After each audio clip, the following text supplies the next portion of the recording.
Olá, tudo bem com você? Estou de volta. Queria pedir para você curtir nosso canal, se inscrever, acompanhar as atualizações. Sempre tem assunto novo por aqui. E hoje eu vou falar sobre Venezuela. Isso aí. Vamos conversar um pouco sobre a Venezuela e saber os verdadeiros motivos por trás deste ataque contra o governo de Maduro e o povo venezuelano. O que de fato se esconde atrás dos ataques e da defesa de uma intervenção sobre a Venezuela? Gostem ou não, Maduro foi eleito com 67% dos votos do povo venezuelano. É isso aí. E lá o voto é facultativo, ou seja, participa quem quer.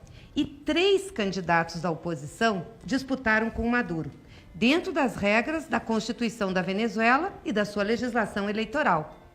Aliás, você sabia que uma comissão externa, independente, acompanhou e atestou a validade das eleições na Venezuela? Isso mesmo. Um dos membros dessa comissão era o ex-presidente da Espanha, José Luís Zapatero. Zapatero é insuspeito, não é um homem de esquerda. E na época ele disse: "Não tenho dúvidas de que votam livremente". Como é que outros países se acham no direito de questionar o voto do povo venezuelano? A ação coordenada que está por trás dos ataques ao governo e ao povo da Venezuela nada tem a ver com a defesa da democracia ou da liberdade de oposição naquele país. Não é motivada por nenhuma preocupação com o povo. A Venezuela possui as maiores reservas de petróleo do mundo. Pode assumir esse ano a presidência da OPEP, isso mesmo, a Organização dos Países Exportadores de Petróleo. Desde o governo de Hugo Chávez, há 20 anos, o país adota uma postura que entra em choque com os interesses dos Estados Unidos, porque eles defendem o seu petróleo. No passado, nós já vimos como os Estados Unidos reagem a esse tipo de postura. Vocês lembram do caso do Iraque? É um exemplo. Em nome de defender os direitos do povo e instalar a democracia, os Estados Unidos invadiram o Iraque. Mais de 250 mil pessoas morreram e cidades foram totalmente destruídas. O rastro que ficou foi de fome, miséria e destruição. E agora, como estão? Tem democracia? O povo está bem? Os problemas acabaram? Ninguém mais fala do Iraque. Mas os Estados Unidos estão lá, bem posicionados para o petróleo do Oriente Médio. Desestabilizar a Venezuela é a próxima meta. Trump e Bolsonaro são aliados nessa investida. Falam até em intervenção militar. Guerra, né, pessoal? Quem em sã consciência acha mesmo que a preocupação é com o povo? Se fosse isso, por que não estão falando da fome no Iêmen? Por que hostilizam os migrantes? Será que foi a mesma preocupação com os direitos humanos que fez Trump enjaular as crianças como animais?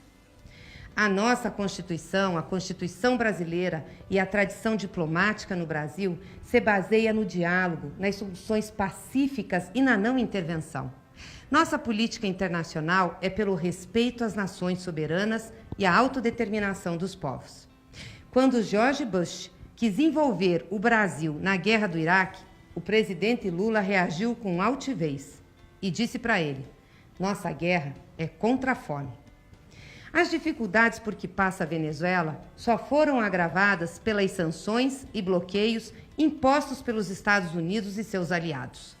Não foi a preocupação com o sofrimento do povo que fez a Colômbia se recusar a vender remédio para o governo venezuelano, mesmo este tendo dinheiro para pagar.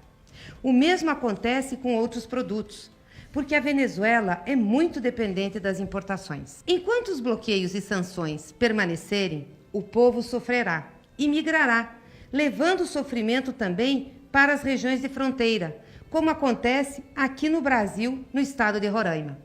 A crise venezuelana tem impacto na América Latina e a saída não é o conflito, mas a solução pacífica, fruto da negociação política e de entendimento entre os países e entre as partes da própria Venezuela. Promover e incentivar esse diálogo, sim, seria um papel digno da grandeza do Brasil na região, e não colocar mais lenha na fogueira. Se tivesse um mínimo de responsabilidade com a paz, a ordem e a boa convivência entre os vizinhos, o governo brasileiro estaria defendendo o diálogo com a Venezuela e não acirrando os ânimos. Com essa postura intransigente e submissa aos Estados Unidos, Bolsonaro só tende a acelerar a crise. E uma intervenção por lá, gente, prejudicaria a todos nós. Não precisa concordar com Maduro, com seu governo ou com os processos institucionais venezuelanos, para entender que, no caso de uma intervenção militar na Venezuela, o papel do Brasil, infelizmente, será o de bucha de canhão dos Estados Unidos.